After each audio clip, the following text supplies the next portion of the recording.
Starting in 5 seconds. Sir, the entire constitutional fabric of our country has been eroded, is being eroded persistently, deliberately, and almost continuously. Our center state relations are reaching a breaking point.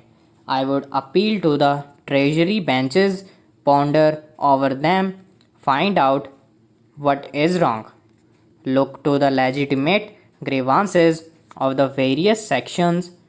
It is no use debunking regionalism and crying out against it or saying that it is anti national, subversive, or wrong for the country. Go into the reason as to why it is happening and why it is rising, why these demands are being made. Then only you shall be able to remedy the situation. Merely cursing your fate or cursing the anti national forces behind them, which are allegedly operating according to you, you shall not get anywhere. What about the judiciary?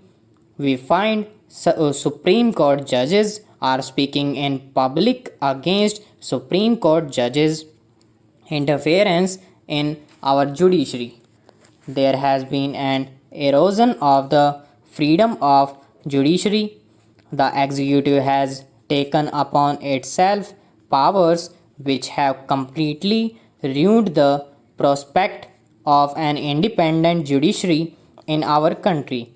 The power of transferring them at the fag end of their career from one corner of India to the other will be used in an oblique manner, as a judge has put it, and for oblique reasons, and it is a threat like the sword of domiciles which is hanging over their head and ruining all prospects of having a fair hearing for the citizen in the last court of appeal against the executive. I come to the press. In the press, I know there are brave and violent people. They fought against this black bill and forced the government to take it back, yet the danger is not over. Government media is being misused deliberately to build up the party as well as personalities, and those who dare to criticize the government are shunted out.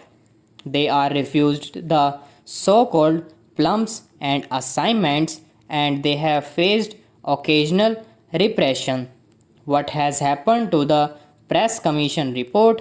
You tabled it on the last day of the last session. After that, we have heard nothing about it. We do not know whether the government are accepting the recommendations, are going to act upon them, are going to implement them. This is one of the most important issues before the country. We have talked horse, Mr. Vice Chairman, in every session about electoral reform. Again, not a word. Last session, we had promises by a number of honorable ministers, Minister of Law and Justice, and the Minister of Home Affairs, that very soon a comprehensive bill shall be brought before the House. There is no indication in this address that something has been done or a bill is being brought before the House. Why don't you consider electoral reforms as the most urgent piece of political business before the country today? Why don't you see that the entire system has been distorted and it needs to be corrected? Coming to the administration, it is on the point of breakdown.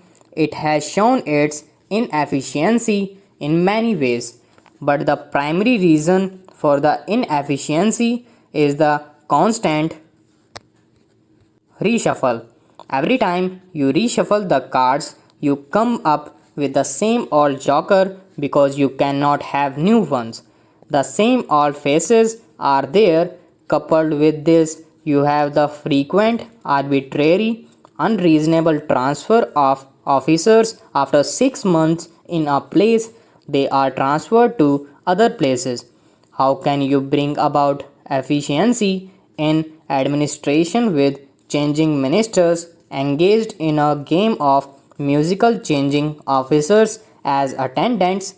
That is why the efficiency of the system is going down, and you have in the ranks of the services today a sense of demoralization. Again, I would appeal to the government, please listen to the murmur of discontent among the civil servant. You cannot run the country without the devotion, the dedication, the loyalty, the sincerity, and the patriotism of the civil servant. Can you? And you have neglected them. You have inferred with them politically. You have also permitted the system to be penetrated by or to have linkages with antisocial elements.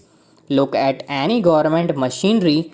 Telephones do not function, railways do not function, not a single service functions. You call the police, they do not even turn up. Hanging over all this is a shadow of corruption which is no longer limited to individuals or at the base level, corruption which has been highly centralized, highly institutionalized, which has become well formulated and well organized from the ground and grassroots up to the highest levels in the country. The system is built on corruption. And when the government says, now we shall fight corruption, I dare say they will not. Apart from corruption, there is an air of violence in the country. I am not talking only about the violence which is the normal concomitant of human society. I am talking about state violence. Stop.